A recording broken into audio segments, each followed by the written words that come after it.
Well, good morning, everybody. Call the work session today, October 15th at a.m. We'll go ahead and start off with Superintendent Connery with so many remarks. Thank you. So I wanted to take a moment, as you know, we're getting back to normalcy as a result of Hurricane Milton. First, just want to recognize that, it's a challenging couple weeks, and then on top of rain, it's a lot for everybody, and personally, especially. But I just want to take a moment to really recognize the outstanding individuals in our staff who really ran 17 shelters a quarter of the hurricane. And if you know a lot that goes into a hurricane, then those 17 shelters hosted over 10,000 guests. And the positive reports that I received personally as a result of that, of how our staff treated our guests and accommodated them was such a very inspiring. And I just first say thank you to the staff who were to do this. Our core mission is education. It's what we signed up to do. I don't think anytime we decided to be a teacher, educated administrator, we thought we'd be shelters. But they stood in the gap and for this community, and we'll continue to do that. And we'll do that with graciousness and passion, and we're thankful for that. Over 1,000 people were hosted. We had over 1,600 pets in our shelters. So you can imagine, might be a little funky going on in some of our rooms. 1,600 pets in a room, even 100 in a classroom, whatever, you're going to have some smalls. But that included snakes, that included iguanas, that included birds. Love our pets, right? We served over 38,000 meals over the course of that time. So that's all our food nutrition services who, again, you don't really think about what all goes into a shelter, but it comes to food, it comes to maintenance and facility, it comes to security, the admin teams who are on the clock for 24 hours a day over the course of that. We also hold over 1,000 emergency responders, local police, FEMA, fire rescue, and families over the course of that. And we're so thankful that they were able to get out and do some rescue and get back on our feet. So just want to first say thank you to everyone who was involved in that, and thank you to our community. To sand in which I pictures of Venice. It really unfathomable the strength of the storm came through here, and with the staff and everybody able to get back next leadership and be able to get teachers today to be a start came through here, and with the staff and everybody able to get back next leadership and be able to get teachers today to be a start for our kids. I find that routine very, very important. And very appreciative of all of our staff, everybody at the shelters, and I have nothing but exemplary stories and remarks of how it was handled there. So with that, any board have any comments to that before we get out of it? Okay. We'll go back over to Mr. Kern, to our agenda item. Right. So I have the pleasure of sharing an update with the board community. We have been working ever since this board approved the applications for our new multilingual support department.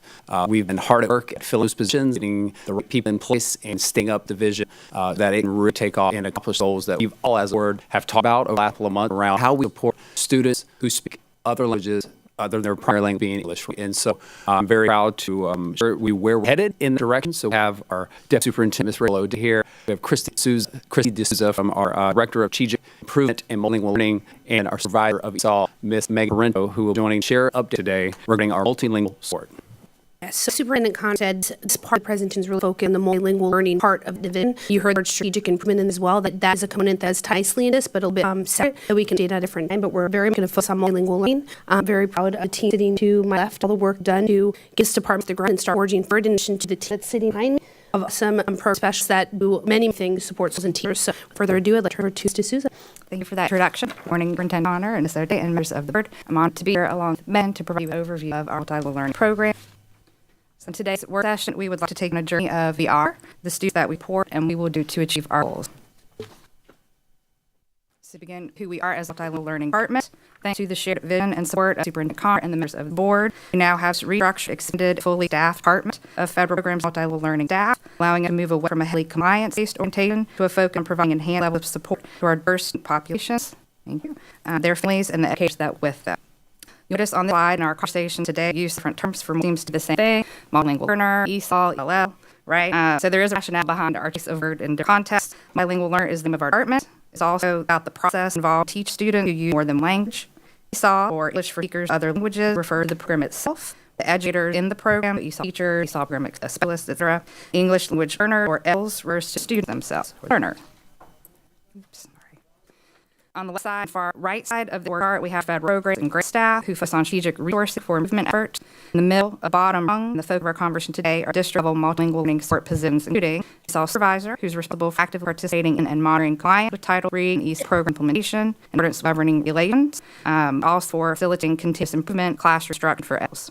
Implementing specialist is responsible for ensuring we meet intents, purpose, and carry out design activities and various grants that fund our ESOL initiatives. The ESOL program specialists support district ESOL program initiatives by designing and delivering professional learning, providing help and coaching, support teachers, and collaborating with administrators for successful program implementation and goals. The EL parent outreach facilitator is responsible for cultivating the district's ESOL parent family engagement strategy with the ultimate goal of engaging EL families as essential partners in their child's education. With this robust team of dedicated individuals, we'll be able to move on focusing solely on clients, putting in place best practices to improve student outcome. Now, to acknowledge this team members audience behind us today. They're the folks behind the scenes, now the field supporting the work every day. They have incredible experience, passion, drive, and truly delighted the team been able to form, and thanks to support the superintendent and the board. As a reminder, board, this was not something that our general fund hard. We did a lot of prioritizing funds as we redid staffing allocations, removed ESSER grant, and reallocated and reprioritized our funds to make sure we had the opportunity to bring this together. The only position that did have general fund was our kind of grant specialist who would be paid for herself in a month with the amount of grants that she's bringing to the table. We're sending a superintendent's contest. We'll be seeing shortly at coming board meeting to fund different underfunded initiatives or programs that we'd like to in the district. So we're excited about that. And that ESOL supervisor already funded with reallocated funds within our strong connection grant to make some changes there. So just as a reminder, this is all fundraising, reprioritizing funds, and makes it even more exciting than bring to the table in mostly a cost-new manner. We know when the need is great. Is that better? Oh, there we go. Need to be loud. We know that the need great support needs to be even greater. In addition to the DIC level position that we just signed on the org chart, we also have multiple layers of support in the ESOL program. Support we fall in four kits used up on the screen. We have our program specialists, who are DIC level employees who really are the transfer knowledge from the DIC level to the school. Who really deliver professional learning are the experts leverage high-impact strategies to teacher and liaisons in schools. Our ECAs are based and they have a priority to maintain our compliance with and federal regulations. And we are working to increase their capacity to really be an actional lead in their being as well, again, moving from that client piece and into that co-mentor in the school. Our teacher, the day boots on the ground support, we know that, and we know all teachers in Sarasota County schools are ESOL teachers. They ensure students receive high-quality Tier 1 instruction because we know our EL students are ed students first. And of course, our EL paraprofessionals provide supplemental small group support, focus on language acquisition, content knowledge, ensure that students be successful in all their core content areas. Okay, now that we've been oriented to the team and support, I'd like to talk about students. So this represents multilingual learner population in Sarasota County School as of December 13th this year. Active students are those currently receiving ESOL services. They're labeled as LY. Moderate students are those who have exited the ESOL program by demonstrating achieving English language proficiency. Long-term L students are those in program and receiving services for more than 6 years. It's a goal to decrease the number, as we will discuss a little farther into this presentation. Immigrant students are not born in the United States District of Columbia or Puerto Rico and have not been attending school in the U.S. for more than 3 full academic years. Over half of our total EL student population born in the United States. Bilingual learners got 12% of student population, speak 56 languages, representing 77 different countries. You can see serve a wide array of students, various backgrounds, languages, and cultures who we are proud to serve. Here we have a more visual representation of the 77 countries comprising our student population to really highlight the diversity we have in the program. Blue being the largest, 100+ students, green in the mid-range with between 10 to 99, orange with the 50 students, less than 10 coming in those countries. Sarasota is somewhat unique, having a large Eastern European population, our Russian and Ukrainian families, so you can represent a truly inclusive global society. Another representation of our student population, the predominant language spoken, and the countries of origin. Please take a few moments to orient yourself to and absorb this data. The left circular graph organizer represents spoken languages. The table to the right shows the top 5 countries of origin and number of students coming from each. Not surprisingly, Spanish is the highest percentage, with most students coming specifically from Cuba, followed by Venezuela, then Mexico. Russia and Ukraine have the next highest population of LL students, followed by Brazilian Portuguese and Haitian Creole. We've discussed profile of ELL students. We want to be aware of breakdowns in our ELL student population. Students are assessed every spring on the week access with us as students of English language proficiency. Students score anywhere between 1 and 6 assessment.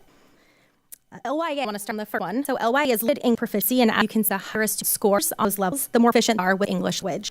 I do want to point out that students who enter our schools can fall anywhere on continuum. Just as them to us, first student, which does not mean they're in LYA. They're assessed when they enter the school within those 10 years.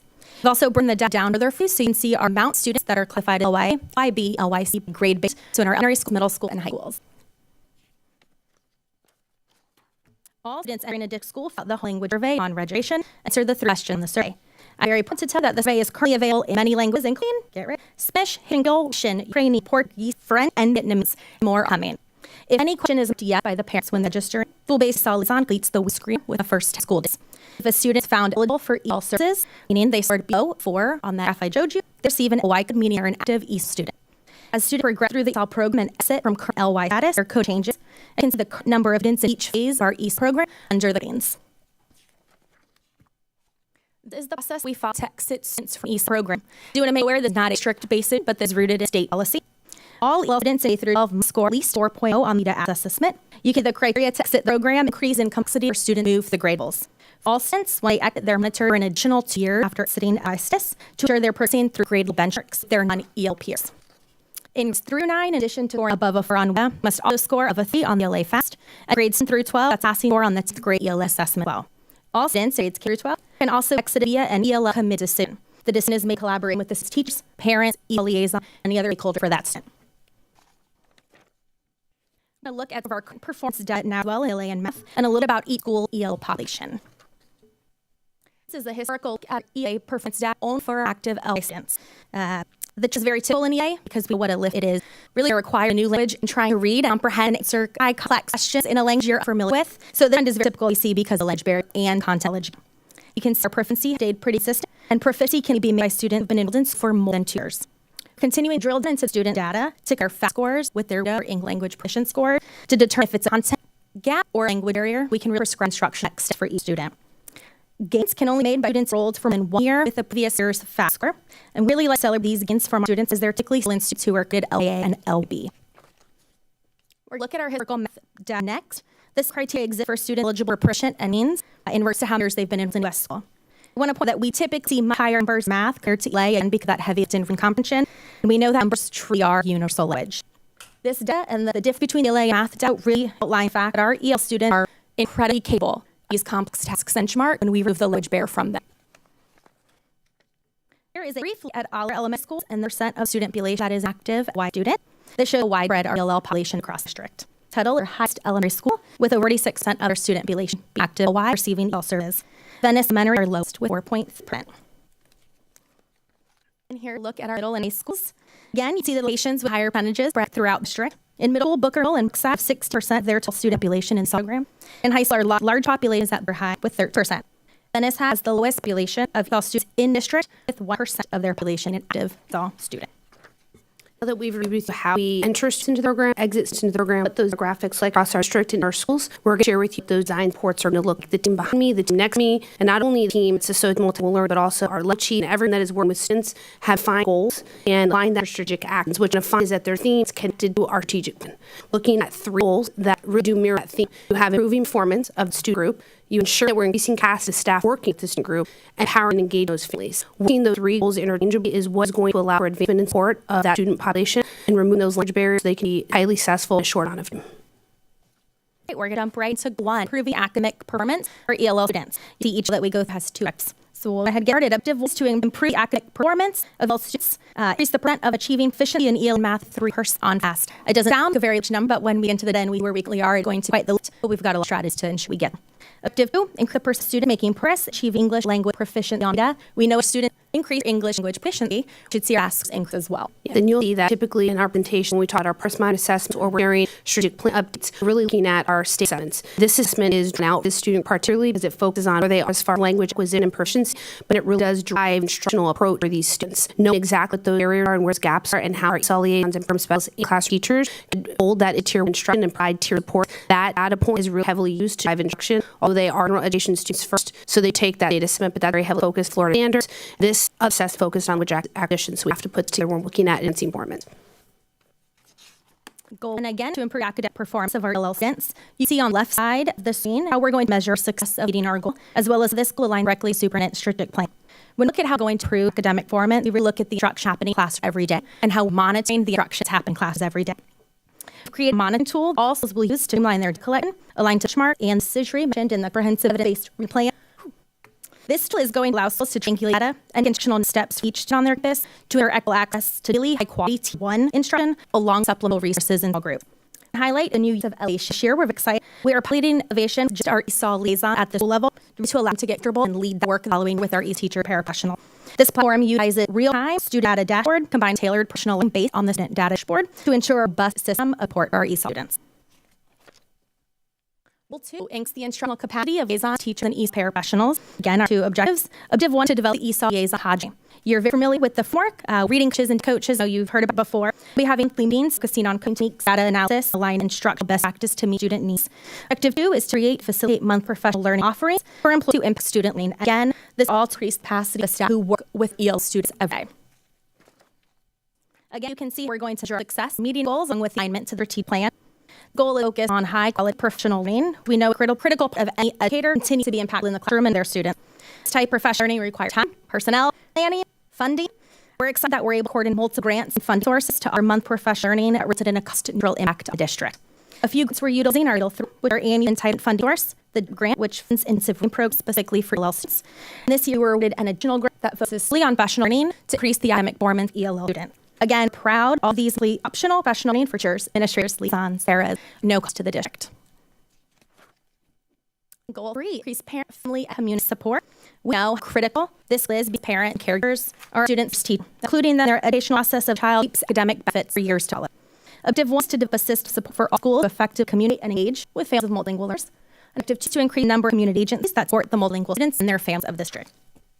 And so we will measure our success to achieve a goal under our metric and again alignment to superintendent's strategic plan. This goal focuses creating a safe space for multilingual families and active participant in child's education. We utilized our stronger action plan to support this in a few as I want to now. We're developing family source tags with language-rich aims to support oral language development, home, fun, and engaging. These tags will be given to parents as register the student school. We've contacted a second outreach facilitator to Fiston County, who's in Union and Russian. It really needs that population seen in our county area. And we're collaborating with the communication team to develop videos in multiple languages to help families navigate the school system. And we're in the process of ordering multilingual signs for all common areas in all of our schools to create a welcoming environment for students and our families to enter. We are also highlighting language live devices, which if you guys have seen, they're really great, probably should one in trades, entitled Schools Here. These devices like 2 ads that together when you walk to a school front office, they instantly translate verbal communication in any language that the parent has spoken. Families can walk right to the office, utilize this device to effectively communicate orally and in written caption with all staff, teachers, administrators in time, regardless of the language barrier. It's our goal to find a and sort of these devices in all schools next year. Just as you can tell, I talked about it during Hurricane today. I was like, we need this right now. We're really looking at ways we can fund for all sites here. This again, they're only title schools, but they truly are bringing down barriers in communicating with non-English speaking families. So excited to use them. Honestly, just we know combined these 3 goals will achieve student success. And our department visits that all our ELL students access not only high quality tier 1 instruction with their peers, but supplemental resources to successful. regardless of language they speak. They arrive to us, regardless of their level of English proficiency, regardless of their content knowledge gaps. We get what strengths students bring to us, including the heritage, language, and family culture, and their family and the child's educational journey. It's so essential, fostering an inclusive and supportive learning environment, and recognizing unique strengths, not to boost the confidence, self of belonging, but also which is the term experience for students. Because as I said before they're EL students, they're GED students. Okay, that concludes our presentation. Superintendent Connor and board, take questions if you have any at the time. Ms. Marinette. I have a few questions and surveys, so bear with as I go through my pages of where I took my note. I think that going from compliance to the educational outcomes is very, very important, even though compliance is extremely important, especially if anybody is on through an audit when come down. That is very time-consuming and stressful time. So I know clients, but really focus on the occasional. But I think it's not just a language error, and kind of touched on it. It's the cultural differences they come with in the customs. When I was a school counselor at Southside is when the Vietnamese came, and getting called to the cafeteria, have children crying because they didn't know how to use the utensil. We hadn't been given any kind of training on that, and that stuck me for all the years. That's important thing too, when we know children are really coming from different countries, that what they're used to, and they plop in a school cafeteria or that whole environment, and need to have awareness. So I'm glad to see that you're doing that and then helping the parents. So my first question is, and forgive me, I don't remember this, but does every school have a specific ESOL liaison, or is it combined? The counselor used to have that as duty, or we have somebody specific now does that? Every school does an ESOL liaison, and some schools have different allocations based on their population. But there is a designated ESOL liaison that does oversee the role specific duties aligned to serving that population. So there may be vacancies, not a lot, but maybe vacancies. There is a specific allocation. Yes. I just want to, because everything in the academic realm has upped. With that comes responsibility. So I just want to make sure that we have the people in place, and it's not an add duty to somebody who already has their own job description and duties to do. So I think the map that showed is very, very interesting of because I'm visual too. And when you get the Ukrainian, it's I think it's good to always let the community know this state criteria, not that all of us are making these decisions, that we follow state criteria. So that doesn't mean we agree with it. We have to follow it. So I'm very, very pleased with what you presented and how you've aligned the stuff, and of course having the parent outreach person that's here now for the district grants. And I like that you're talking about the welcoming environment, especially having the signs. I think will make a difference. And just going around the schools, especially like first week of school, having those devices will really help the registrar, because that's the first point of contact. And you had language barrier, I think would be very helpful for them and parents trying to figure out how to register their children. So I like what you've presented, and I like focus and how the department are going to be working together instead of isolation. And these are GED kids first. Thank you. Thank you, everyone. Thank you. Anyone else? Yes, Sigler. Okay, I'm very excited. If you could all the note taking. So, this is a great presentation, and I really appreciate the focus. I think that has been did before this area that's been sadly underserved and under really strategized. And I think it breaks my heart for all students, because you know they have full capability of seating. And as someone who moved schools in high school and spoke language is terrifying, I can't even imagine that feeling of a student every single day, addition parents. So many things that you outline, just take I would go snip by it, but my page is full. A couple things I wanted to ask about. Can you go back to the timeline? So come in LY, I think I have this for the LYA, and then they are considered long-term. Can you walk me that? Because not fully for them. Sure. So depending on their level of English language acquisition, that's how we move from the LYA, LB, LC system on how comfortable they are with English language. What was this part of your question? No, that's long-term active for then 6 years. So if you able to down in strategy, some of our goals a little further is one of our goals to decrease the number of long-term ELL students. Research shows if after 6 years they have acquired a second language, might be a second barrier we aren't addressing yet. So we're looking at, I think, 100 right now students considered long-term ELL, and really getting into their level of English language proficiency. Is that where barrier still is? Is it a content knowledge gap? Could be something else. Really make sure that we're addressing with them that they specifically, not just being an ELL little on them for the sake of keeping labeling them. Point. With that point, maybe looking at admissibility, we have to work through language barrier first, make sure we're not wrongfully identifying students because don't know language. That does happen, where we realize the level of capability there because of language barriers. Work through the process. Sometimes I have labeled longer than we should, and it's not appropriate, so that's so a bit different to what Ms. Purse referring to. Point. So then move to staffing, because of the percentage part, we look at the district and going PD, it's a priority, and I'm very excited about that. There's so many hours a day. What is that? I mean, is it across the board? I mean, when we get some of our schools at higher percentage, you're going to have a lot of staff who are not specified as ESOL, para, et cetera, that are interfacing with these students. What does it look like? How do we work that? So we have done a lot to have cross-divisional collaboration between elementary, middle, high, and division of multilingual learning. We also have staff in the curriculum instruction division that is assigned to that division, not necessarily a multilingual division. There's a lot of cross-collaboration when it comes to designing one instruction tiered scaffolds, not only for multilingual, but for our student disabilities, which we heard a lot during comprehensive reading and discussion and student progression discussion. So the professional learning is always going to start weighting the minority, and we're going to talk about tiered supports, and depending on a teacher, what population you're assigned or working heavily, you can then either use our resources to determine the tiered supports, or you select training that are more appropriate to the population. So we are kind of the one ball whack and working together to make sure that it makes sense for the person that's experiencing everybody. Gotcha. Typically in elementary, you have all of, it's as it's different in secondary the way we schedule is elementary. So our elementary teacher definitely has to have that school bell on, the constant taking, revising, finding based on its response to it, but also those support makes sense for we're having language issue versus a special disability. So it's very complex. And the learn side of it, because there isn't a lot of time, a lot of it is voluntary, right? There isn't really, you must do this. It's voluntary, it's highly encouraged. We believe that professional learning makes more successful, more prepared in what we're doing.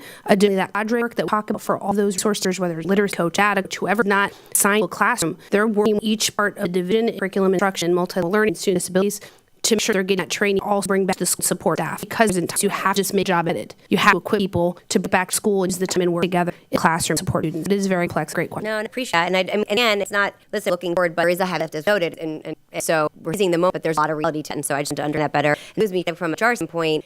I know that among in the teaching industry, the most challenging across the board when it comes to STEM, and then we add some layers. We talk about this when we talk about EC students, and now I would say same, we talk about multilingual. What does that look like? Is there a conversation maybe here that in future that we can consider?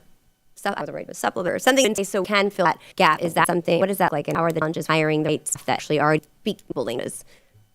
So looking to bring a topic, Mike, language programs. Right, that's coming. Really, you have to have a pool of staff that speaks multiple languages. That's one hard spot, being that fruition in a timely manner. And what we talked about was going to grant grow our own. Take this teaching staff we have interest in learning another language, start gearing up that and creating a special cohort of educators. Something we talked about that working through with our kind of special and looking for grants to help us that going, but it is very difficult because ultimately you want a certified, educated teacher. But when we start adding these different modalities or not modalities, different set, it's becoming hard. Tuttle, we have a good amount of teachers that do speak multiple languages. We did do pre-inventory for our high multilingual learning population in school as we think about dual language in the future. So it is hard. It's just one of those additional skills you for it is not prevalent. Well, as we mentioned, dual language and Tuttle is wanted to negotiate early on when I came aboard. They're really focused on particular parental management because again those barriers and it's really creating more of a challenge on top of an already challenged situation when you can't really engage the family. And so know that staff is really extended. So what can we do in the future? I know in Dreamers Academy, I've been a long time Porter has again just elevates everything we're able to really engage these students and all of those. There's benefit for everyone, honestly. We look at that, I think, really exciting. But when we look ahead to what we can do, I love the dual language model. I think it benefits students. I wish was something we had when we were starting off, but was that like for the board? Do we help support that in the future? Something, as you mentioned, I hope you keep us informed that because I think that I see that big barrier. And I want to sure able to fund that as appropriate. So another food thought that is our Eastern European population, South County. So a large Hispanic, we have large Europeans when you think dual language. That's the same program, right? And so there's a lot of deep thinking, making these behind the scenes because it is very complex. We want to do it right. You speak a language, it means they're great deliver instruction. There's that component, have to deliver high quality instruction. So it is complex. Do have a strategic plan. There is a goal to get there, but we'll go fast so we have a very dual language program we offer. Love it. Well, I love technology use. I think it makes us, I know obviously we get to the human component, but to fit gap those. And I when we look at partners, and I know this, the generational approach still is saying that our foundation, I think it's foundation, is it? And I think that works well. And how we can expand that, I think that's a lot of support there. So thank you so much. This is very exciting. I appreciate the work. Looking to the next. Just good. Ms. Edwards? Thank you. I appreciate Dave bringing about the fact that all department staff really, I remember, was so impressed that it did hit the general fund. So I'm grateful that you brought that back up. Is that actually my first thing? A couple of things. I'm kind of all over the place. The first piece, I'm confident you have academic piece addressed. I'm confident that your programming and your approach to working with the student first as an ed student and backing into the challenge language is correct to go. And I trust all of that. One of the things when I was interviewing Mr. Connor, we were going through that process, was I've been saying for 4 years that our largest population from a dual language perspective was Spanish, and we had not really been doing a whole lot, if anything, to really address. And what I've learned, I've spent 4 years, and I'll throw this out to you. I go to Manatee County every year. They do tremendous outreach in their Hispanic community. And what I've seen is that equal to your academic approach is the family approach. It's equal. It's not one bigger than the other. So, and culturally, the getting families involved sooner than later is as important as the academic approach that you mentioned. I have a list of people that I can get you humanitarian. I can have you start talking prices. I've been waiting for the opportunity to impart all of these relationships and knowledge. So please, afterwards, come to me and I set all this up. One of the big places that if you're sure you already talked to there is now. They really have a lot of family engagement already in place, and they can be a big support helping with that type of community outreach. The other place that I think is important, whether it's whichever language it is healthcare opportunity. And so I would stress to you that the work that we're already doing in student services be easily combined, break down silos away, because if you look at the Type 1 schools, many of our Spanish speakers, that a lot of the issues that are connected to poverty, for example, are automatically connected to. I'm sure I'm not telling anything, but we have a ton of those kinds of resources to help move those kinds of things. One of the things I learned, we have a Hispanic radio station, and while I was just running for re-election, a big base, WhatsApp, is a big base for the Hispanic population to reach families in their language and get them involved into events. I know that we have a website and that easily, thank you, Craig, converts into Spanish and all of language. That would be a big deal for me. So those are other places to really reach out to the families. After school programming, we're talking about the Russian, Ukrainian, and the Hispanic, especially the after school program that are already in South County, may have a lot of resources and networking pieces that are available to help expedite some of your work families quickly. Again, I have all of those. One of the things they point out that I thought was, and I hadn't thought about it, the learning disability and the crossover to English language learning. That is enormous. And I'm sure there's practice out to help move some of those issues along pretty quickly, but I didn't really never crossed my mind. And think about, I saw, I encourage you, Mr. Connor, to have the listen tour in Spanish, and we had to bring Dave Father to come in and the translation for us. But what I learned such that was that almost all of our communication that day was, in fact, in Spanish, not at all. I exited it kind of the other way, not at all, which is a good indicator how much work is in front of us. And even on our first day of school this year, I saw at right when parents were trying to check kids in that we were talking about the devices, then how it would solve the problem. Here's my last question. Well, also, I just want to say this question. I'm a huge proponent of the language. I know this sort of foundation piece. Next challenge here is HR. I know it's got to be in a recruiting aspect of knowing where the pool of population of people are and to be proactively going after them. Again, that's something that I would love to be able to brainstorm through, because I think there are easy ways to find some of those things on a shorter term set. In Spanish, Mr. Connor and I have been talking about, the problem in general finding good Spanish teachers in it. So I think this is a chance for a double whammy. Where do teachers find time for professional development if they're doing gen ed and they're doing? Where did that happen? It's got to be embedded. We have all of these resource teachers that are not classroom. So we have classroom teachers and non-classroom teachers, and bringing them together monthly to support their development, to take that back to school, support teachers that are demonstrating or have the desire to continue to grow in their supports. We are offering training voluntarily, and that comes after school, after hours. Obviously can't do it during the day unless it's done by school-based staff that we train, and they back people and prioritize the time going to that coaching, modeling, that in-classroom support. We're really trying to develop a resource teacher around, because just as powerful as through a traditional professional learning session, did have professional day scheduled for Friday, with just to our calendar, was going to be coming out soon to really get our ability to utilize day for professional learning. Furthermore, just offering as many opportunities voluntarily, whether virtual or face-to-face, or course several months, so we'll have every opportunity to take the time to do it, but it does require time. Any profession where you to continue growing up in advance, you have to take to do that. It's a personal responsibility we all have, not only education, but in medicine and law, right? The trick and tips, the ways to advance practice, have to learn new things. Do the best we can to push it into the schools.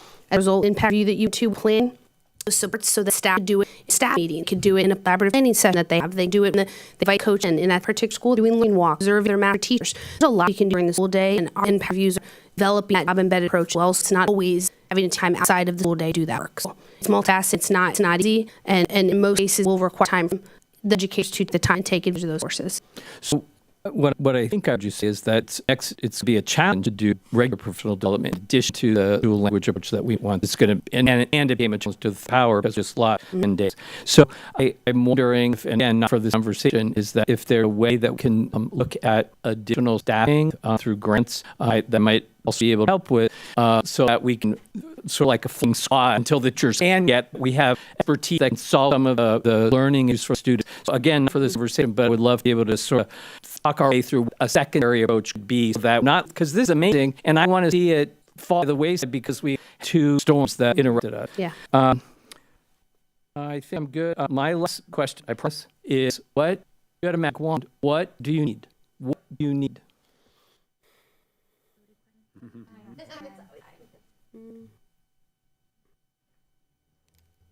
I would say time and trust. I think that there's a plan and it takes time for that plan to hit, but also need staff trust that we are in this together on the same team, and everything we post is not a sense of management, but it's a sense of empowerment. Our special sitting behind us in those schools to Wednesday, Thursday, know teachers best on the ground and want to be helping. It's not evaluative at all. So the trust piece and that culture want to continue to evolve, but then also getting the time to implement, have success from everyone, and then always where we can find time to pause and let teachers engage that and be a constant battle we should be dealing with and trying to solve on. So those creative solutions you make for time is be very important.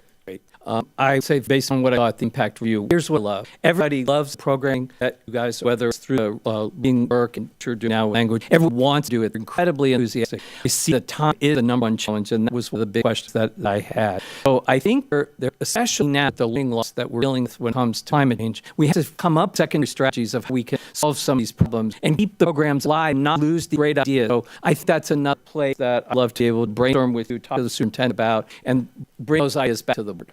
Thank you so much. Well done. I think also in that, I don't mind. No, go ahead. We've been in discussion, collaborating, obviously, with STA2 about pro to the student calendar and employee calendar, and whether we build in potential half days strategically throughout the calendar that be dedicated half to instruction, release the students early, and then dedicate half to professional development to get more time. There is unintended consequences for that, right? It puts a burden on the community. So we're talking about how do you do that, how to balance that. So just so there are discussions and brainstorming, no decisions been made, but talk about how do we get more time and try to do that out, having teachers to stay on this way. Thank you. And obviously, time to be the big professional development is gigantic. Excellent station. I mean, at the end of the day, the structuring, maintaining, and you see that a lot of areas within the district that did that. So again, my question answered. It's an on program. Everything you're doing is working toward goals just to make our kids that better. And I can't say enough. So great presentation. We appreciate all our time, the hard work that's into that thing. Mr. Nelly. Just I'd like to address professional development and look at it from a different perspective. Superintendent Honor and I had the conversation that yes, professional development is something that a teacher can choose to take, but also what is so incredible about this history is working in other districts when professional development at no cost was offered, and this district offers so much professional development that because every 5 years you have a teacher, all of us have to take 60 hours by state requirement to keep our certification. So these professional development courses that are offered count towards that. And you put that into a monetary, if teachers had to pay for that, or any principal had to pay for that, at a graduate level cost, that's a tremendous saving, but also something this district offer to be letting that go as a recruitment that these are offered. So that is another side of it. So yes, it's time, but we all would have had to take these courses anyway, whether you had to carve out time away from your family, or you can take when you was offered and don't have to afford it. So I just think something needs stress. That is a perk, because not every district offers what Sarasota County does. And I do think this is the program specialists are so critical getting work with the schools, because when through student services, when we had Rex Gray, he was everywhere. Mike kind of got on those behavior problems, and that was the number one thing that teachers had was behavior. So behavior specialists are so critical to work with teachers during the school day and be able to address a lot of what we've been talking about. And so I just think that just leads into the whole monitoring piece, that not only are we you're monitoring the student progress, but also are you monitoring, which you are, but monitoring of the resources that have been allocated to the school. Every year, are they working? Because that's been something in this district that once that position was there, and it really didn't matter if it was effective or not. That's probably not the right to say that, but I think that's what some of the issues that we have with student achievement. So I think it's going to be really critical, and it's working okay. Because to me, that shows that we are looking at, we're going to allocate those resources, because when you report to us as a board, we need to have money go. We rely on you and superintendent to monitor that. So when the budget is brought to us, we can see that things are really being looked at. So I appreciate that. And I just having our parent outreach, and I'm things that we're talking about, Mr. Edward, that will be very critical, something that our parent outreach person would be dealing with. This is Rubinstein, so thank you. Because I know she knows all that. You know a lot of what's going on, Mr. Edward addressed. I think it's critical that a school-based person is address that through all this superintendent comment. So thank you. Thank you. Mrs. Ziegler? Really quickly, well, I wanted to say to the professional development, I used the example of when Orton can we offer and we didn't have enough, and teachers were dying, jump at the opportunity to do it. And my takeaway and how I talked to I believe so deeply that our staff, teachers want to do everything beyond to help their students achieve things. And so I'm grateful we're able to offer a variety of different personal development. We know that time is a challenge. I'm so grateful that we finally, sadly, this is probably over a decade, at least my time, that we really have not focused on the area. And you guys did a lot of bold moves early on, despite the surfing going. I'm so glad you brought that up, Mr. Edwards. And I just wanted to the staff, I think time can have more time. We just do the best we can. I mean, all of our have to, we have to do the same thing. I want to think, Chief, I use something to the staff component, and I think that's important to make sure that we looking forward and onward, right? It's not, we're assessing so that we can improve on that. You could put forward incredible strategy. I'm genuinely so excited. And we're just take it by day. And I think I have a faith in the world. You can illustrate it when it comes to ECU, straight when it comes to reading. And this is like kind of top 3. So I'm very excited. Retainer? Yeah, I think one component we haven't done, we're committed to looking turnover. Stone and Bonnie CF knows this, that, compensation for the additional time it does take. When we can provide stipends and pay compensation to teachers to take additional time beyond our contract to read the special development, we're going to look at every opportunity that we can to do that. Unfortunately, we can do it all. So we look grant, and we're making great way with new grant specialists, but we're committed to making sure that we acknowledge people's time investment in this, and if we can compensate, we do. Well, thank you. And our comments will go to the next on the agenda, which is the progress monitoring. Thank you.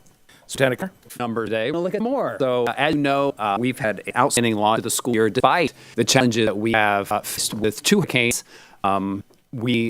The part of launch to a successful school year, all school districts a state progress monitoring estimate window right at the launch. So as you're establishing your introduction students, getting oriented to school year, your routines in place. On top of that, teachers are faced with now administering state progress monitoring estimate 1. And so I wanted to spend a little time with the board today to just give you an update about that day has like progress monitoring 1. To get the presentation up, well, I'll try to stall a little bit. We've looked at obviously, from the last year, progress monitoring 3 is what we're evaluating on for our accountability of grades, our school grades, our district grades. And one of the things, as we look comparison to the previous year and looking forward to the strategic plan, we made a chart to share with the board, as you can see on the first page. It's there. Here we go. All right. Let's see. Right here, if you look at the 2024 row, that's where we landed on progress monitoring 3, which is instead of how district grade is calculated. And so you have to meet a certain percent of the total points in order to be A, and then a certain amount to be or whatever. So we are fortunate to continue to lead as an A school district. And as you compare to the previous year in yellow, last time we had data some spans 22 and 23 because we did not have main scores in 23 because of the new assessment. We fare very well as it relates to what we had as goals for this year in 2025. So if you look at the 2025 strategic plan row, we have outpaced our targets in every one of those cells by the numbers you see in green. So it required us to do a little bit of resetting for this year. It's a great thing, right? We reset our goal for this 25, and that is first row to 2025 goal. I will tell you, and will not. I'll be transparent. These are very aggressive goals. This is very rich in terms of use. We landed at 27. We had 49-point growth across all of these cells here, and we're looking for something very similar in 2.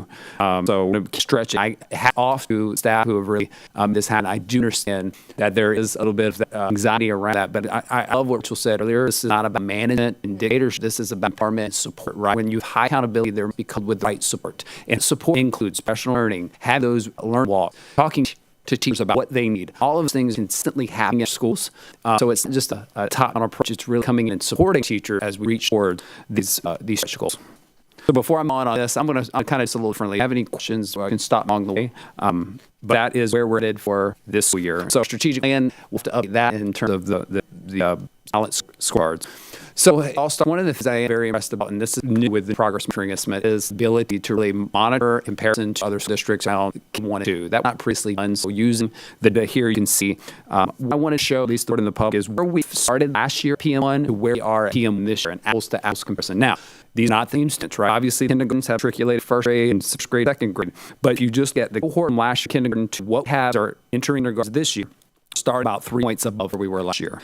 And you can see grades will point down and some grades will point up, right? So I wouldn't put a lot of stock in the ups, down of that. 1 point, 2 points. Those are just data points for us as a school district. See, are there anything that we want to uncover in that data? It's just a result of assessment, or the students take a test. What the conversations they're having related to that. So person monitoring 1 probably give you not as much obviously as progress monitoring 2 is going to give us in terms of actionable data to really move the needle and drive instruction, and also being that final estimate.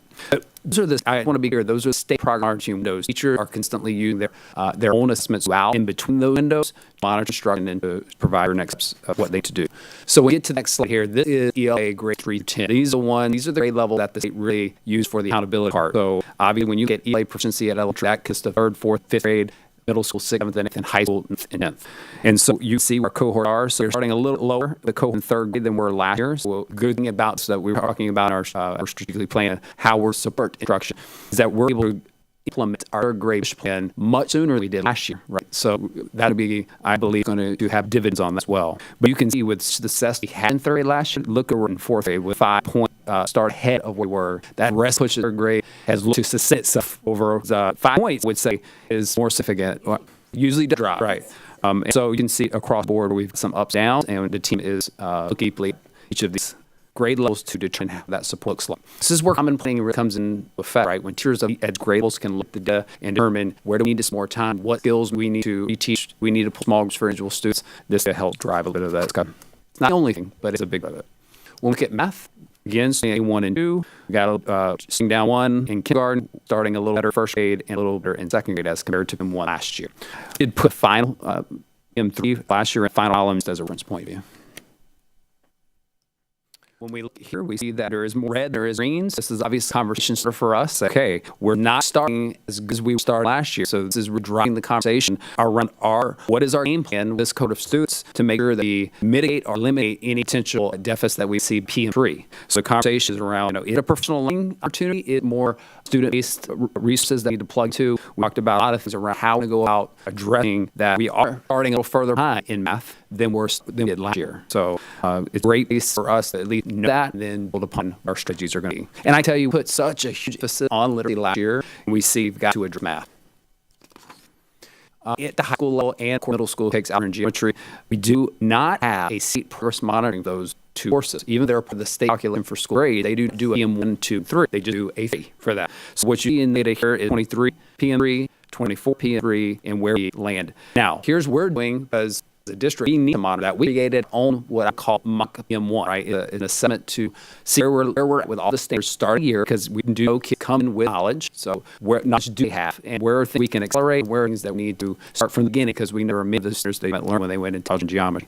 So we're going to build our own district P1 and P2 to monitor our progress in 2 courses, so we don't have from the state.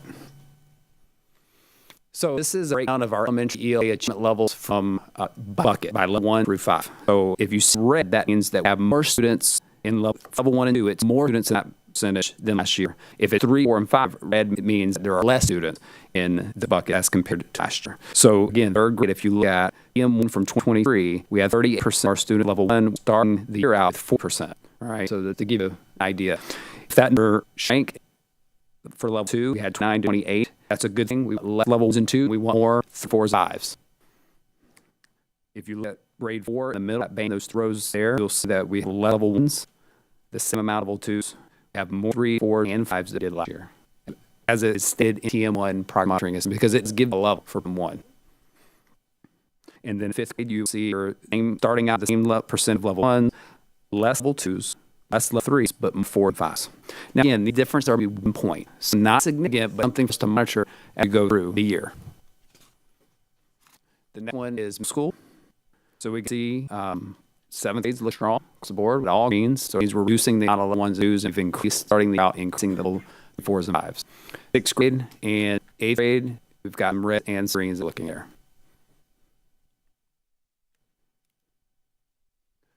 As we move to high school, you can see in 10th grade. 10th grade we identified as an area of focus for us this year. I can tell you we've already strategically started the year out, I believe, in a much better spot because we now have a strategic program we're utilizing for intensive reading students. So those are students who are level 1, 2 on the previous year's assessment.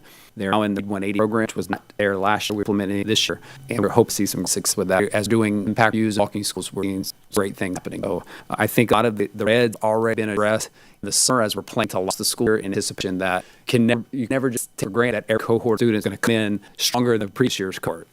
That's how you have data. PM1 to tell what you to do. And in math, I think there's more work to be done in math for us. I think we've got to continue to work on content development for our staff, making sure that they are equipped with all the strategy and resources to teach the depth and complexity of standards. This isn't 2 plus 2, 3 plus 4. These standards are very complex, even being at third grade. And so the more that our staff are familiar with standards and that they need to teach that, the better off students will be. So continue to provide guidance and support around to teach the complexity of the standard, as well as working with the students' visual needs through small instruction. Middle school here. Now look at middle school at 8th grade, wow, we've only 1% level for 8th grade. Now remember, 8th grade is a transitional year where students who are fit typically are enrolled in algebra or geometry. So these students is a smaller number of students in that cohort, and they're mostly all the 1s and 2s and are in the 8th grade pre-algebra class, with the 4s and 5s taking algebra and geometry. That's why data looks a little different than the other cohorts. We look at our federal student group, or ESSA groups.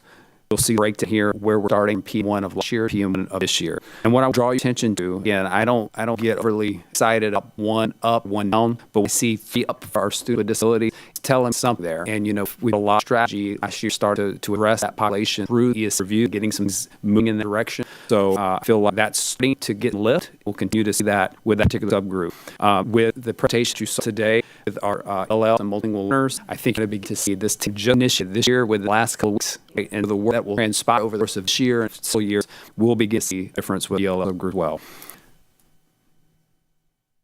And then this is just next 2 slides are just different. This slide is just a way to look at what's all up here on the table. Looking down comparison of last year to this year. We did take out additional charter as well just as a reference point. And then this with math, you can see our subgroups that are red here, so the area of focus in math for us. And then a sliding bar graph that presents you to the table. So all in all, I think the takeaway here is that we've administered P1. Hopefully there'll be continuity of instruction and have no storms. I'm going to go ahead and say that out loud. No more storms, more long days of instruction. No chance. I think that this data really helps us drive not only at a district level conversation, but really through impact reviews and working with our principals. This is focus what we talk about principals meetings, like what the data telling us, then where we plug in the support, what is the direction we need to take. At each level, what's reading our math. I do think conversation is we have to put bigger fists on math because we're starting this year out more whole than we were last year. And so we need to overcome. So that will be the thrust of all of the conversations with personal learning and academics moving forward. So I'll stop there and take questions. Ms. Melly? And it's not to be political law, even though it'll probably come out that way. But math. And math is math. Numbers are numbers. So when we log ground on math, and the core knowledge, not what I call or common core, and the math changed to, we have math and then it was other math, and parents were like, I don't even know how to help my child because the whole textbooks came up with this whole different way of doing math. So do we know?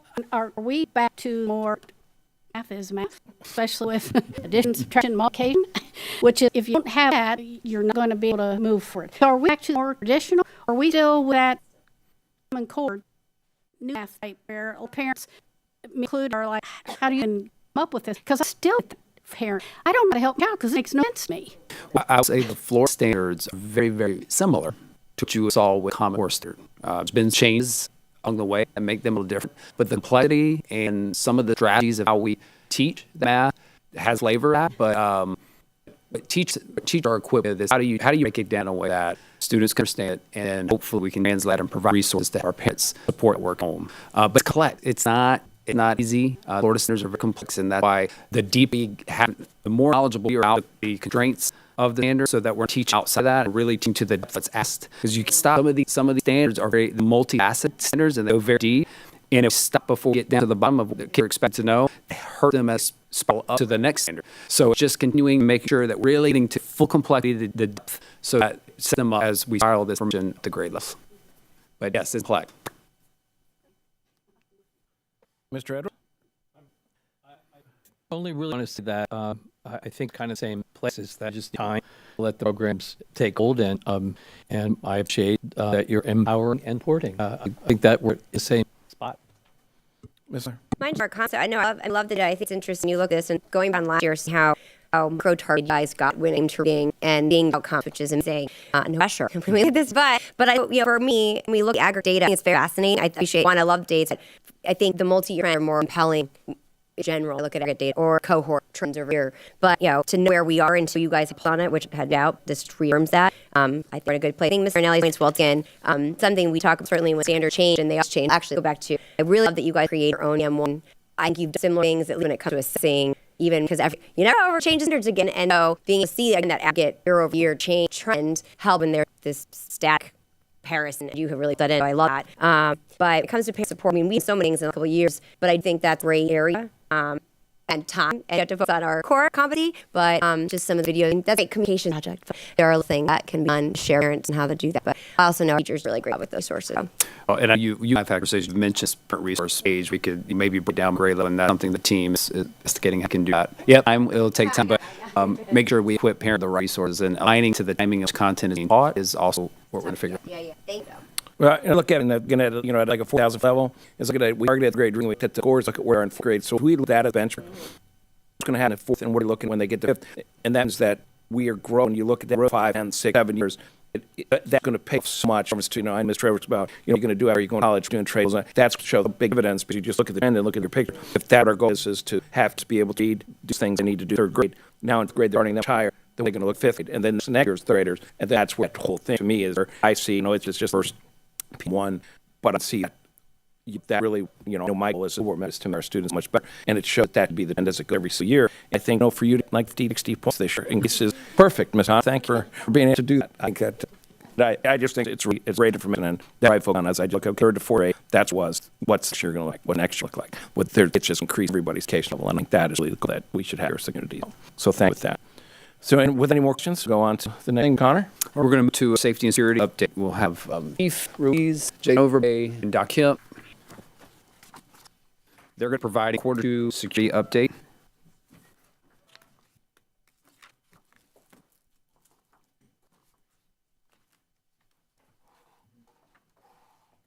Right. Good morning.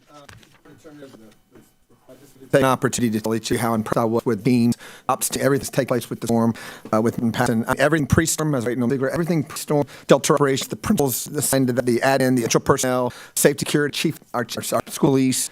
The HR team, Ashley, Rebecca, and the HR team that did the assignment essential staffing throughout the entire event. Bunny Penn, the business service team, by the way, made sure that we processed payroll early in anticipation of connectivity issues that need to take place. We wanted to show our employees took care of them. They didn't have to worry about being paid. So we kudos to that team and Rockstar were in the role. They came in to ensure that all of our payroll was processed during that time.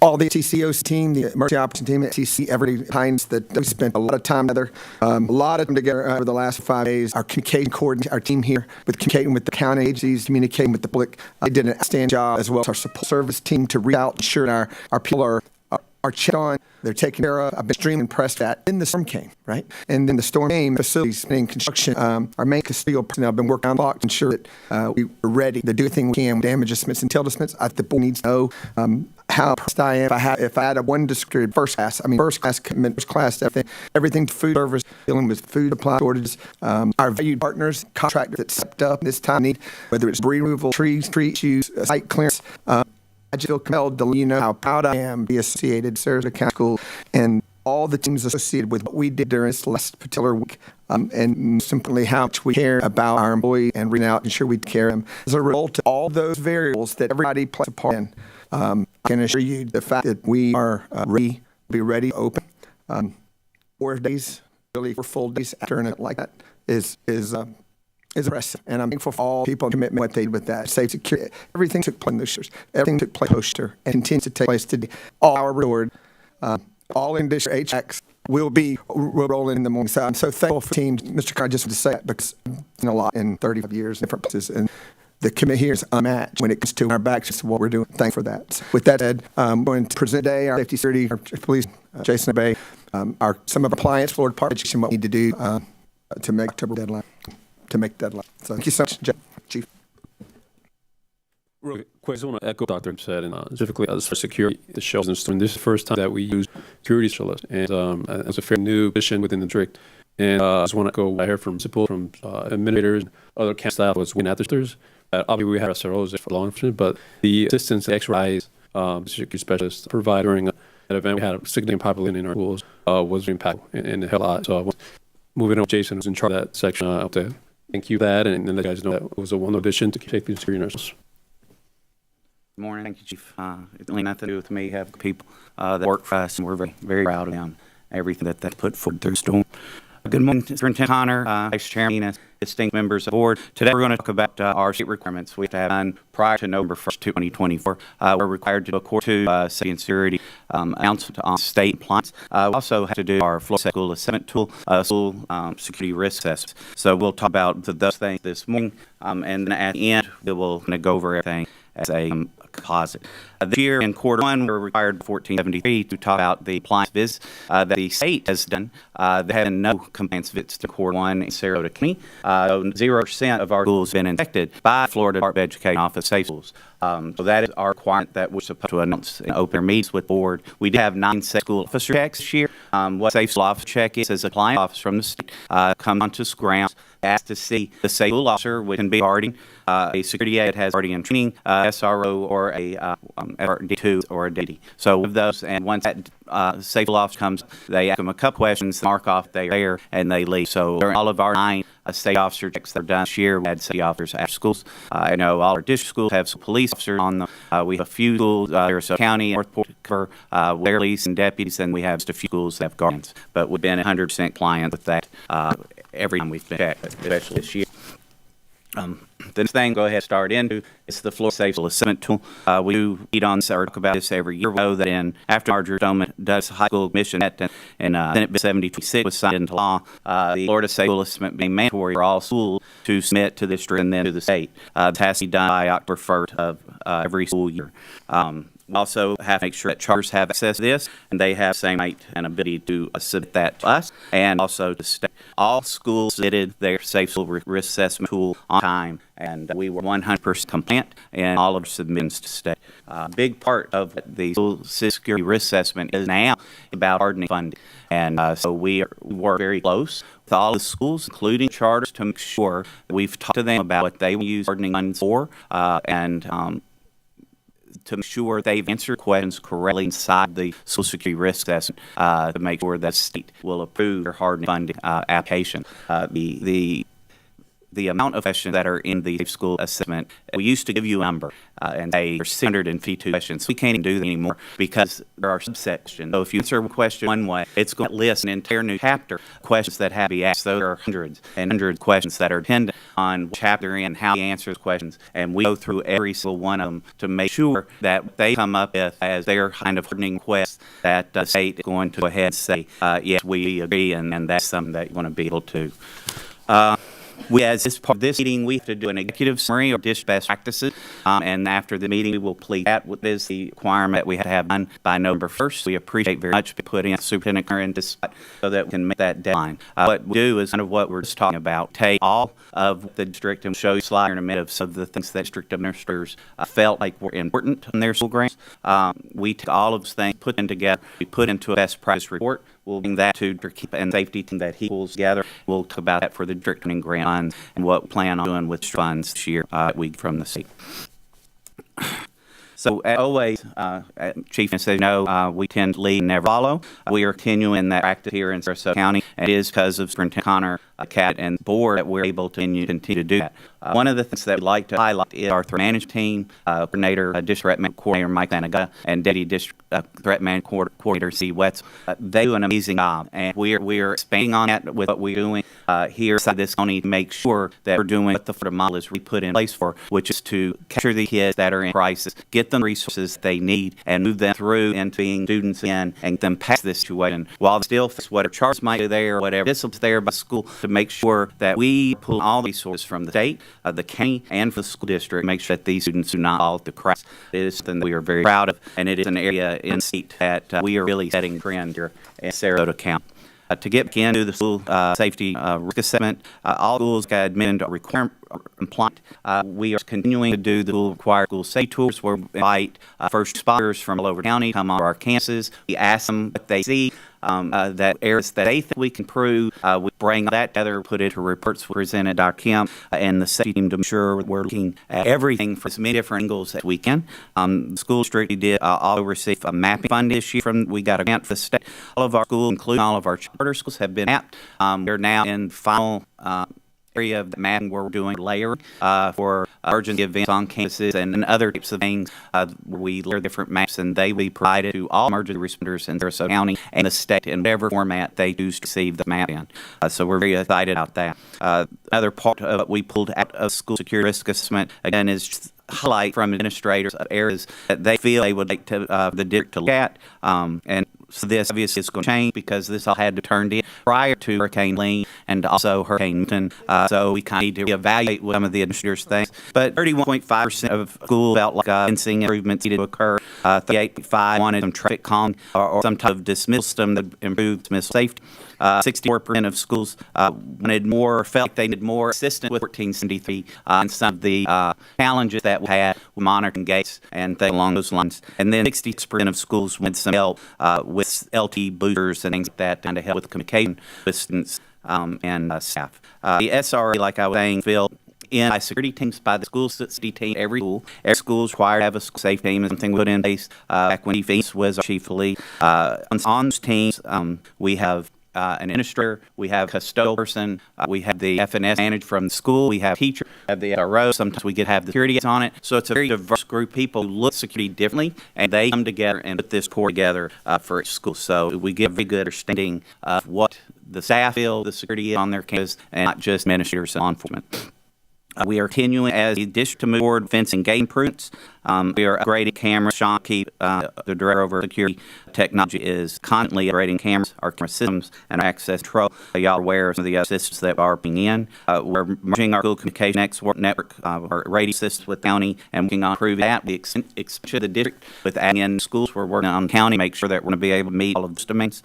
And we are always collaborating, like with student services and information technology, to make sure that we are working together and bring our systems in so they are complementary with each other, and also meeting the need of the strategic plan that the superintendent has. The Sarasota County schools meet exceed all of this price threshold in all schools safety areas. Meeting standards for us, however, is not enough. Sarasota County continues to push forward with their ways to work with all of our stakeholders, improving the environment in schools for our students to learn and excel.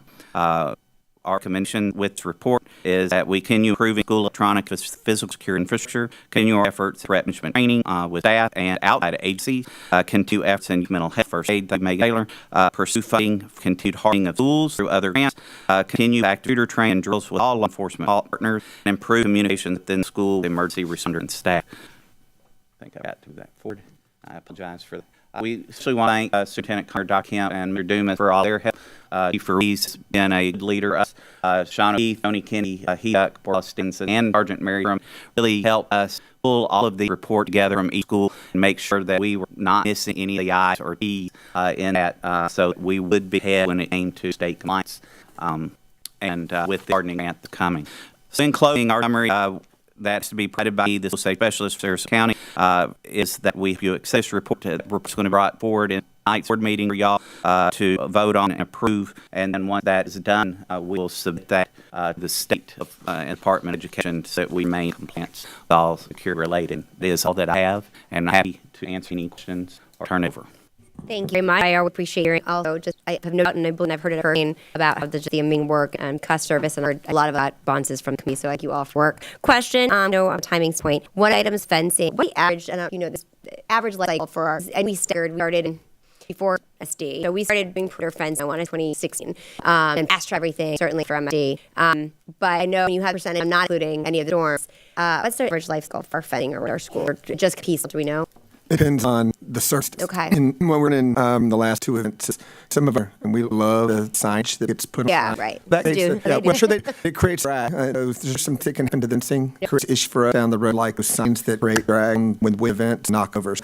We've learned something regarding the heavy things when storm approaches time, but as far as it depends on circumstance. I'll say this, a lot of the fencing requests or improve requests for additional fence. So that's my next question. I was going to say, Like that, but somewhere else, sectioned off somewhere else, in different places in location. But we have a pretty robust preventive cycle fence, and that is a perimeter requirement, and it gets priority capital in. Gotcha. And that was my question, was it's not just the actual integrity of events, is it more or less expanding, and I have to be specific with some comfort information, like ES and extra. So just look for more around. And then traffic, I know, again, some of that for us when it's down to dismissal, a lot of that is with our partners, the county, or really municipality. Is there any one specific issue? Is it, and I know drop off and trash jam.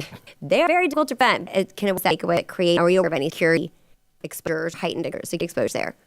More all of it combined. Okay. So the stress we're putting on major thoroughfares because of dismissal, the side of the campus and parents and other people, coming on block areas, making it difficult for people to get in parking spaces or gain access to the building. The amount of time that these things kind of take arrival is always also a little difficult.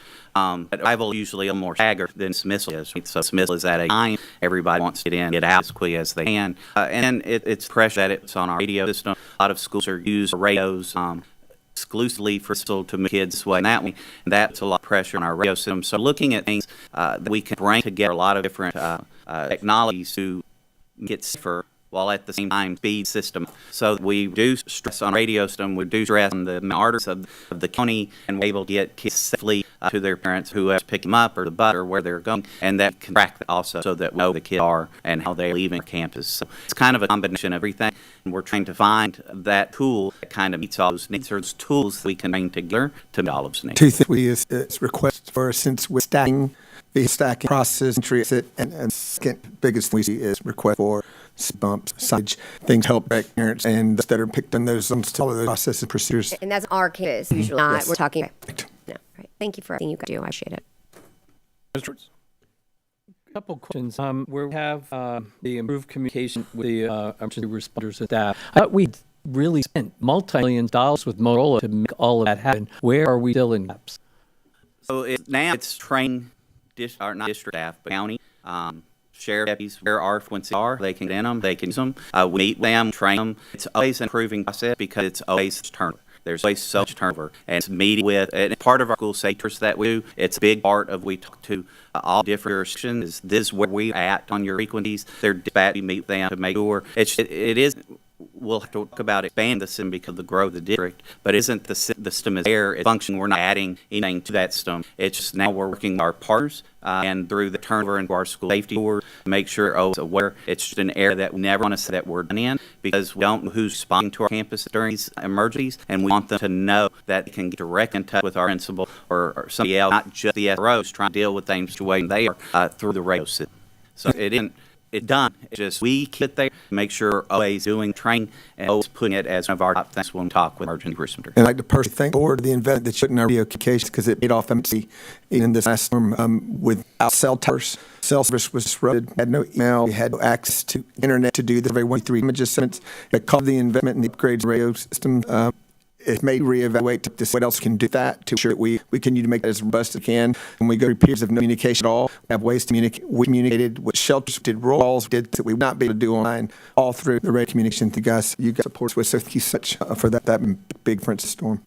Well, as an individual board member, I felt it was essential, a lot of money, and I think it was a separate vote of a lot of money over to your process. So I'm glad to hear not a hardware issue, it's more a training issue that makes me feel a whole lot better.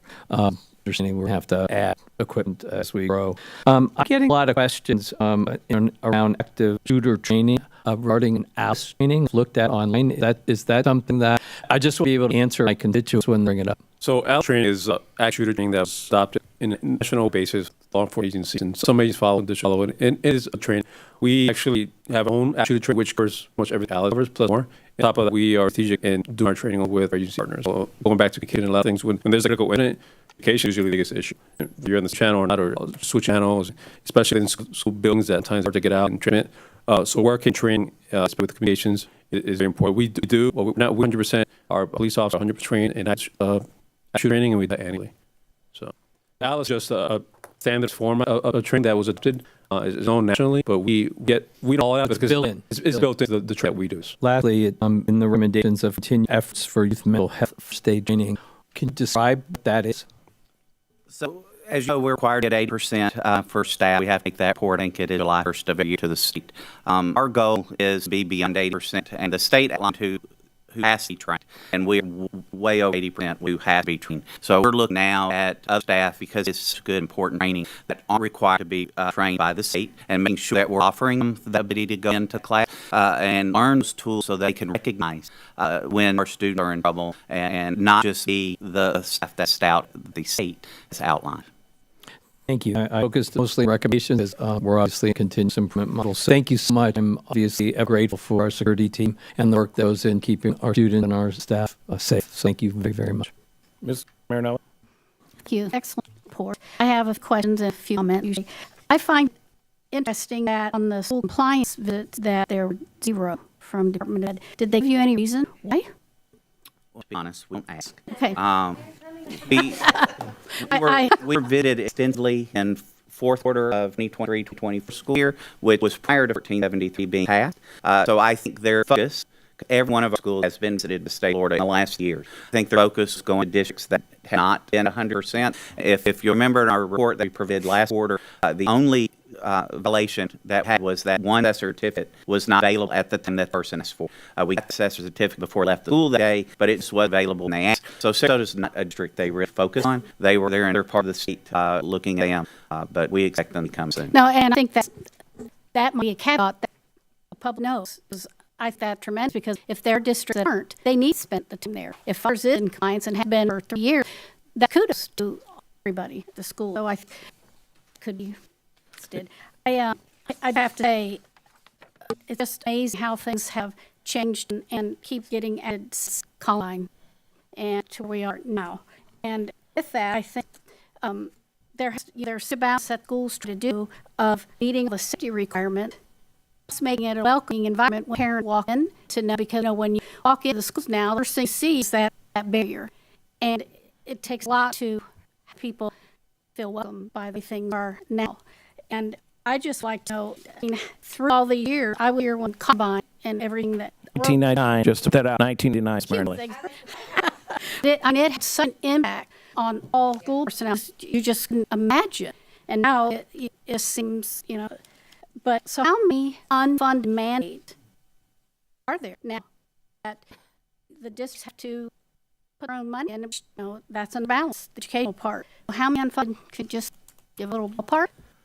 If to make that objection, but I can tell you there are more underfunded mandates than the unfunded mandates. And when you take a look at the fact the majority of our facilities are not constructed for the security requirements have today, school just built that. No. So cost incurred trying to come in compliance, whether there's issues with 1473, whether hardening our facility, access controls, the A-phones, perimeter fencing, all the things that have changed as a result of things that happened from 1990 into present. They're all layer of the onion, and we talked about that. There's another layer of the onion of security that we try to put in place. We're going to be in this position we can in to ensure that if an incident takes place, then everything we do to prevent further loss of life or further injury in and like that. The single biggest threat is still, in my opinion, the mental health, the mental health component or identification mental health issues. Like with the incidents, the suspects are allowed to be in are to be here.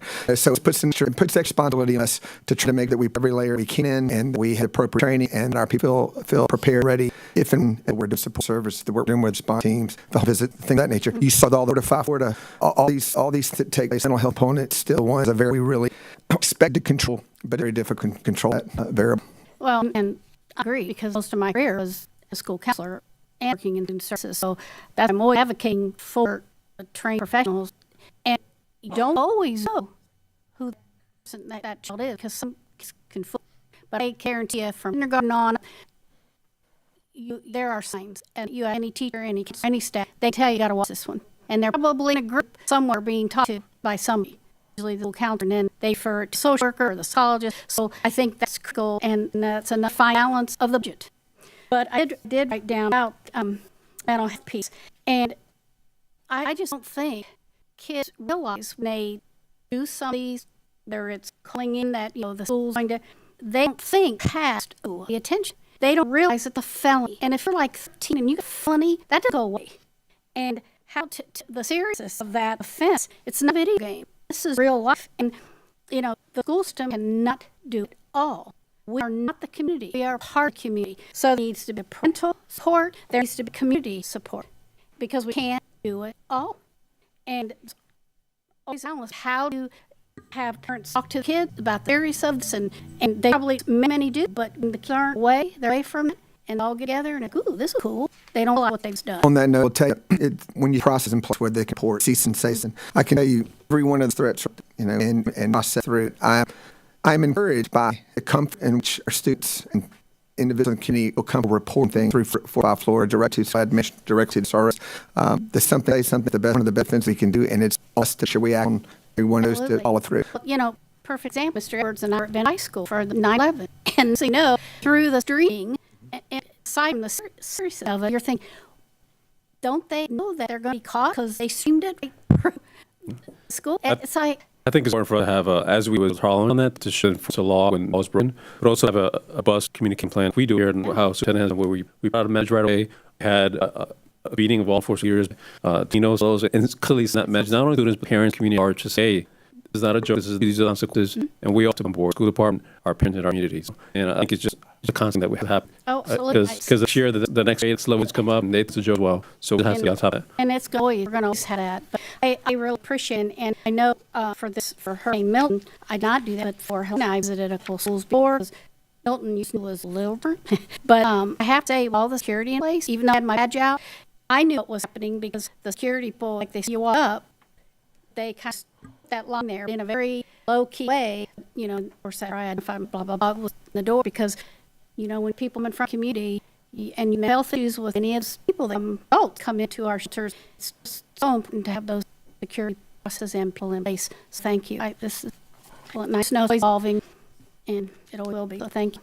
I know that I'm certain for the executive, and I'll say a couple really things. The biggest thing I see a challenge forward is one thing we've never been able to do at the district is able to voluntary client reference to list law. So the thing that I'm going to talk about, we have to probably go to something like TJIC, which is Manatee County, what the T used Georgia in order to talk the school down. Every single staff member, a single person has that as explode LGO. They feel a lot of problems. I wrapped here to the district a long time ago, worked with Mr. Verbay doing their management platform, which is the first one.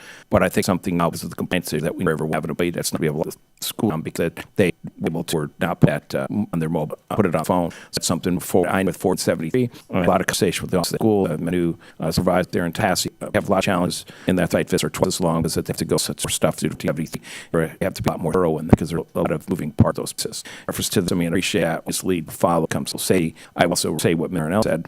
We be very careful, always walk down. There's a big difference between turning our schools to jails to be schools. And, if you for the compliance, it's all going to be people on the ground. It's not going to be the technology. It's not going to be anything. It's going to be the boots on the ground, the staff, mental health training, the assessment. People are involved, following everything. See things, say thing, but it's always something. Is that we will always do things. It's the that I want to sure everybody knows, because I'm chief fees with the superintendent, also the commitment to safety, is that has to, that's the preventive is. Because really get it, nuts bolts, 93% of all the shootings is brought on in.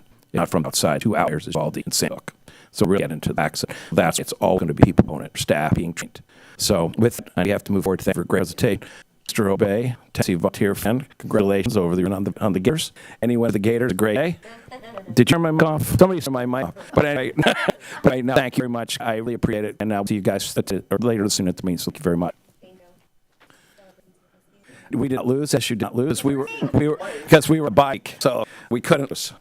So move forward to executive session, Madugan.